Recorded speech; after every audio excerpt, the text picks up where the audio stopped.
நீங்க என்ன ஃப்ராட் போலீஸா? என்ன எதுக்கு சம்மந்தமே இல்லாம இந்த இடத்துக்கு கூட்டு வந்திருக்கீங்க? சும்மா கத்தி கூச்சல் போடாதம்மா. நல்ல ஃபங்க்ஷன் நடக்கிற இடத்துல இங்க நியூசன்ஸ் கேஸ் கலாட்டான்னு கால் வந்தது.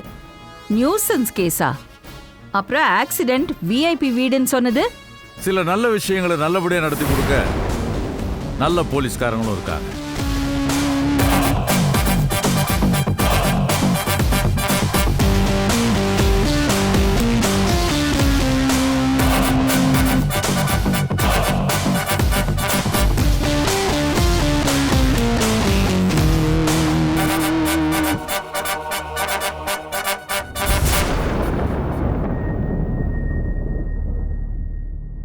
இன்ஸ்பெக்டர். சொல்லுங்க சார். ரொம்ப தேங்க்ஸ். மாயா கிட்ட பர்சனலா ஒரு விஷயம் பேசணும். தெளிவா பேசிட்டு பத்திரமா நானே அனுப்பி வச்சிடறேன். ஓகே சார், நான் கிளம்புறேன். தேங்க்யூ.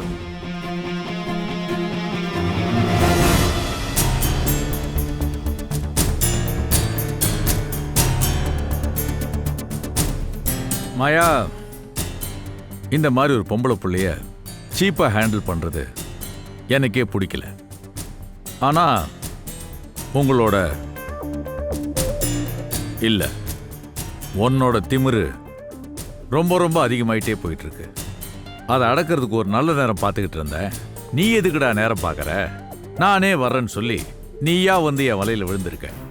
ராஜாராம், என்ன மறுபடியும் வெறுப்பேத்தி பார்க்க வேண்டாம். மாயா, உனக்கு ஆத்திரம் இருக்க அளவுக்கு அறிவில்லை. அதை கொஞ்ச நாள்லயே நான் புரிஞ்சுக்கிட்டேன். யாரும் இல்லாத இடத்துல அடிச்சு வச்சு இப்படி வீர வசனம் பேசிட்டு இருக்க. உனக்கு ரொம்ப அறிவு இருக்கிறதா நினைப்போ? தப்புதான், நான் பண்ணது தப்புதான். என்னோட தரத்தை விட்டு இறங்கி வந்து நான் இதை செய்யறது ரொம்ப ரொம்ப தப்பு. ஆனா இதை கூட நான் செய்யலன்னா நீ இஷ்டத்துக்கு ஆடுவ. அது தேவையில்லாத பிரச்சனைலாம் உண்டு பண்ணிக்கிட்டே இருக்கும். தேவையில்லாத பிரச்சனையா? என்னமோ எல்லாம் தெரிஞ்ச மாதிரி பேசிட்டு இருக்க. மாயாவா மாறின மலரை பத்தி முழுசா தெரிஞ்சதுக்கு அப்புறம் தான் சில கணக்குகளை தீர்த்துட்டு போலான்னு வந்திருக்கேன்.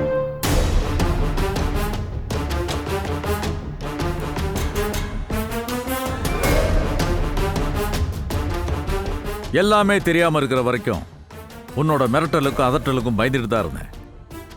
ஆனா அது எல்லாமே சும்மா வெத்து வெட்டுதான் தெரிஞ்சதுக்கு அப்புறமும் அந்த பயம் எனக்கு தேவையில்லையே. அதான் உன்கிட்ட கொஞ்சம் கணக்கெல்லாம் சரி செஞ்சிடலான்னு சடனா இப்படி ஒரு பிளான் பண்ணேன். வேண்டாம் ராஜாராம், எல்லா விஷயத்தையும் தெரிஞ்சுக்கிட்டும் என்னை இப்படி குற்றவாளி மாதிரி ட்ரீட் பண்றது கொஞ்சம் கூட சரியில்லை. அதென்ன எதுக்கு எடுத்தாலும் பொண்ணியை நிம்மதியா வாழ விட மாட்டேன், பொண்ணியை நிம்மதியா இருக்க விட மாட்டேன்னு ஒரே கூச்சல். பொண்ணு உனக்கு அப்படி என்ன கெடுதல் பண்ண? சொல்லு மாயா, என்ன பண்ணா? பொண்ணுக்கு உன்னால பிரச்சனை வந்ததுன்னா கையை கட்டி வேடிக்கை பார்க்க நான் வேற யாரும் இல்ல, பொன்னியோட புருஷன். தெரியும்ல? நான் பொன்னிய பழி வாங்கணும், அது ஏன் உனக்கு தெரியும்ல? தெரிஞ்சதுனாலதான் நான் கேக்குறேன், பொன்னிய எதுக்கு பழி வாங்கணும்? அப்பதானே அவ அப்பனுக்கு புத்தி வரும். ராமர் மாதிரி என் அப்பான்னு பாக்குற எல்லார்கிட்டயும் தம்மட்ட அடிச்சு சொன்னால, அப்பதான் அவளுக்கும் புத்தி வரும். இதான் சினிமால வர வில்லிங்க மாதிரி தப்பு தப்பாவே யோசிக்க கூடாது. காலம் ரொம்ப ஓடி போச்சு. ஏதோ ஒரு நேரத்துல ஏதோ ஒரு சந்தர்ப்பத்துல அப்படிலாம் நடந்துருச்சு. தெய்வானைக்கு வேலுச்சாமியை புடிச்சு போனதும், வேலுச்சாமிக்கு தெய்வானையை புடிச்சு போனதும் பொண்ணுகிட்ட அனுமதி வாங்கிட்டோ இல்ல மலர்கிட்ட தகவல் சொல்லிட்டோ நடந்தது இல்ல. அத நீ பொறுமையா புரிஞ்சிருந்தா உனக்குள்ள இவ்வளவு ஆத்திரம் பொங்கி இருக்காது. எப்பவோ நடந்தது, எப்பவோ முடிஞ்சதுன்னு ஈஸியா பேசி நகர முடிஞ்ச உங்களால அந்த நேரத்துல எனக்கு ஏற்பட்ட வலி, எங்க அம்மாவுக்கு ஏற்பட்ட ஏமாற்றம், இதனால எங்க லைஃப்ல குறுக்க வந்த எவ்வளவோ வேதனை, இத பத்திலாம் உங்களால யோசிக்க முடியல. சும்மா நிறுத்து. ஏதோ ஒரு ஆத்திரத்துல என் மாமனார் பேசுற பேச்சுக்கு உடனே ஊரை விட்டு ஓடி போனது யார் தப்பு? மனசு வருந்தி அழுது தேடி தேடி ஓஞ்சி போன அந்த மனுஷன் அதுக்கப்புறம் பார்த்தது மாயாவா மாறி போன ஒன்னதான். அவரு அன்பா அரவணைச்சுக்குத்தான் ஓடி வந்தாரு. அதுல உனக்கு விருப்பம் இல்ல. அவரோட அன்பை நீ புரிஞ்சிக்கல, பழிவாங்க திட்டம் போட்ட. அவரை மட்டும் இல்ல, மொத்த குடும்பத்தையும் பழிவாங்க பல வகையிலையும் திட்டம் போட்ட. ஆனா ஆனா என்ன ஆனா? அந்த திட்டம் கண்டிப்பா நிறைவேறும். மன்னிக்கணும் மாயா, ஒருவேளை நீ மலராவே இருந்திருந்தா கூட உன் மேல ஒரு அட்டாச்மெண்ட் வர்றதுக்கு வாய்ப்பு இருந்திருக்கும். யார் கேட்டா உங்க அட்டாச்மெண்ட்? அதான் அதான் நியாயமான முறையில் ஒரு அங்கீகாரம் உனக்கு தேவைப்படல. பழி வாங்குற உணர்ச்சி உன் பார்வையை மறைச்சிருச்சு, பாதையை மாத்திருச்சு. வேலுச்சாமியோட வம்சம் நிம்மதியா இருக்க கூடாது. அதுக்கு நான் எந்த அளவுக்கு வேணாலும் இறங்கி போக தயாரா இருக்கேன். அந்த பொன்னி வேற வகையில எல்லாம் என்ன ரொம்ப சீண்டிட்டா. என்னோட முதல் டார்கெட்டே அவதான். சரியான லூசுமா நீ. இன்னைக்கு மண்டபத்துல எல்லாரும் முன்னாலும் சொல்லணும்னு நினைச்ச விஷயத்த நீ மனசு வச்சிருந்தா ஒரே ஒரு போன்ல சொல்லி முடிச்சிருக்கலாம். ஆனா அப்படி சொல்லியும் உன் மனசுல நினைச்ச ரிசல்ட் வராம போயிட்டா என்ன பண்ணிருப்ப?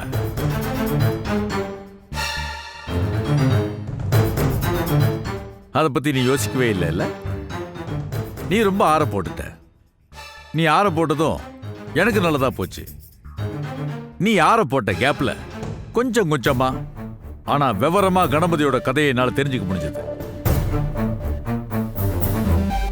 ரொம்ப சாதாரணமா சொல்லணும்னா, நீ என் மாமனாரை மிரட்டிட்டு இருக்கிறதுக்கு பேரு வெறும் எமோஷனல் பிளாக்மெயில். அதை ரொம்ப சாதாரணமா சார்ட் அவுட் பண்ணிடலாம். ஆனா கணபதிக்கும் உனக்குமான கதை வாயை பொளக்க வைக்கிற கிரிமினல் கதை. பக்கம் பக்கமா படிக்க முடிஞ்சது. சும்மா சாம்பிளுக்கு 1-2 பக்கம் சொல்லட்டுமா?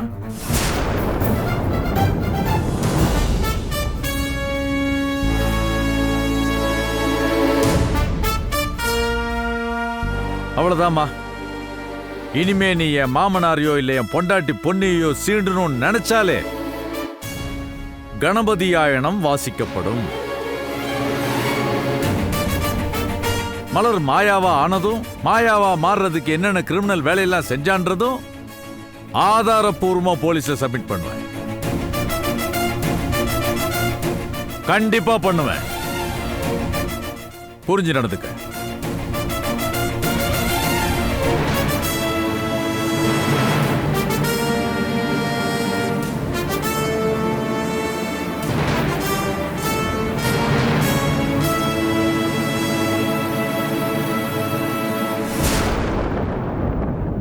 அட, இங்க பாரு பொன்னி. பாருங்களேன், நீ கூட எல்லாம் அழகா இருக்க. அண்ணே இது பாரு. பொன்னி மட்டும் இல்ல, எல்லாருமே அழகா இருக்காங்க. எப்படி இருக்கு பாத்தியா? அது என்னமோ உண்மை தாண்டி. சூர்யா பவித்ரா மேல நம்ம எல்லாருக்கும் இவ்ளோ அன்பு இருந்தும் ஒருத்தருக்கு ஒருத்தர் காட்டிக்க முடியாம போயிட்டு வர மாதிரி ஆயிடுச்சு. நம்மள எல்லாம் விடுங்க. நீ உங்க தம்பி எடுத்துக்கோங்க. என்னமோ அவர் போட்ட கெட்டப் நம்ம எல்லாருக்கும் தெரியாத மாதிரி நேரா மண்டபத்துக்கு வந்து நல்ல மனசார விசேஷத்துக்கு வந்து சந்தோஷமா ஆசீர்வாதம் பண்ணிட்டு போயிருக்காரு. அவர் மனசுல இந்த ஆதங்கம் இருக்கும்ல. அம்மா என்னம்மா சொல்றீங்க? அப்பா மாறு வேஷத்தால் வந்தாரா? சந்துரு, உனக்கு விஷயமே தெரியாதா? தெரியாதா அத்தை?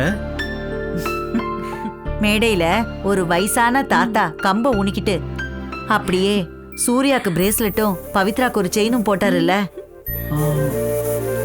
ஆமா. அது யாருன்னு நினைச்சிட்டு இருக்க?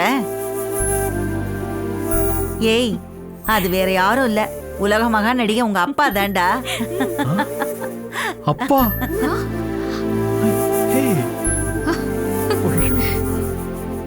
அப்பாவா அது?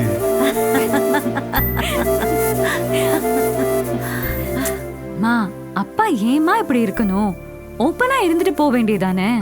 பையன் மேல இருக்க பாசத்தை வெளியே காமிச்சிட்டா நம்ம என்ன எல்லாரும் தப்பாவா நினைக்க போறோம்? இந்த மனுஷங்க மனசுல இருக்கிற பிடிவாதம் இருக்கு பாரு, அதுக்கு பவர் ஜாஸ்தி. அதான் உங்க அப்பாவும் இப்படி இருக்காரு. யாருமே வரமாட்டாங்கன்னு நினைச்சு கவலைப்பட்டுட்டு இருந்த சூர்யா பவித்ராவுக்கு எல்லாருமே நாம பெரிய சர்ப்ரைஸ் கொடுத்திருக்கோம். ஸ்வேதா சொன்னது கரெக்டுமா. நம்ம எப்படி போறோம், எப்படி வாழ்த்தணுங்கிறத விட ரொம்ப ரொம்ப முக்கியம் அவங்களோட சந்தோஷம் தான். நம்ம எல்லாரோட நோக்கமும் அதானே. என்ன அப்பா, ஃபேமிலி மீட்டிங்கா? என்னப்பா சந்திரு, நோக்கம் அது இதுன்னு பெரிய பெரிய வார்த்தையெல்லாம் பேசிட்டு இருந்த? அது வந்துப்பா, நெக்ஸ்ட் ப்ராஜெக்ட் பத்தி அம்மா கேட்டாங்க. அதான் அந்த 2 இன்வெஸ்டர்ஸோட பெரிய லெவல்ல ஒன்று கண்டுபிடிக்கணுங்கிறது தான் என்னோட நோக்கம்னு சொல்லிக்கிட்டு இருந்தேன். ஓ,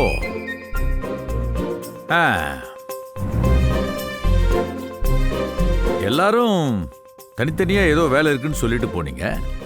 இப்ப எல்லாரும் ஒரே நேரத்துல ஒட்டுமொத்தமா வந்து சேர்ந்துருக்கிறீங்க.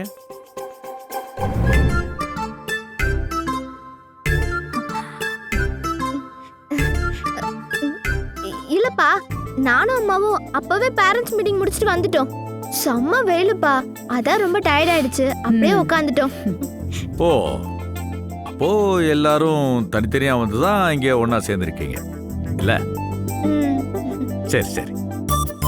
அது சரி, நீங்க என்னமோ மீட்டிங் வீட்ல தான் சொன்னீங்க, இப்ப என்னமோ வெளியில இருந்து வரீங்க? நான் கிளைண்ட் வந்தாரு, அவர் கூட பேசி முடிச்சிட்டு அவரு கூடயே போய் வெளியே ஒரு காஃபி சாப்பிட்டு வந்தேன். ஆ, ஏன்பா காஃபி டீ போடணும்னு தானே பவுனை வீட்ல இருக்க வச்ச? அதுக்கு தான் இருக்கு சொன்னேன். ஆனா அவரு வெளியே போய் காஃபி சாப்பிட்டா நல்லா இருக்குமேன்னு யோசிச்சாரு, அதனால வெளியே போய் காஃபி சாப்பிட்டேன். சரி சரி.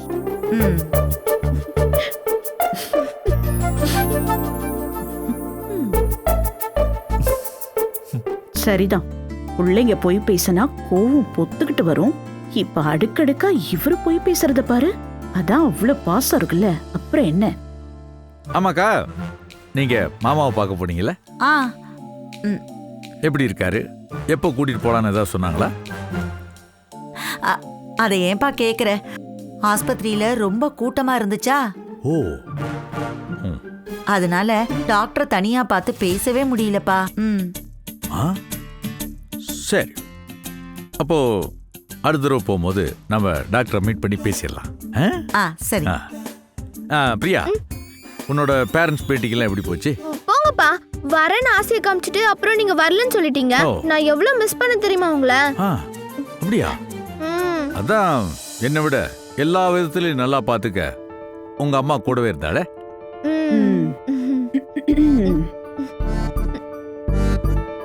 எங்களை பொறுத்தவரை அந்த மாதிரிலாம் நாங்க பிரிச்சு பார்க்க மாட்டோம்ப்பா. எந்த விஷயமா இருந்தாலும் அம்மா இருக்கிற இடத்துல அம்மா கூட நீங்களும் இருந்தாதான் எங்களுக்கு திருப்தியா இருக்கும். ஓ, டேய் சந்துரு, அப்பா ஏதோ பேச்சுக்காக பிரியா கிட்ட அப்படி சொல்றாரு. ஆனா எப்பவும் நான் எங்க இருக்கணும், அப்பாவும் அங்கதான் இருப்பாரு.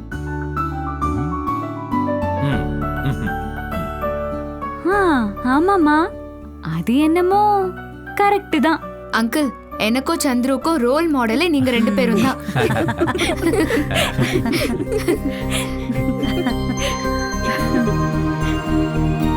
மொத்தத்துல எல்லாரும் பொய்யான டிராமா போட்டாலும் மனசுக்குள்ள வலிக்கல, மகா சந்தோஷமா தான் இருக்கு.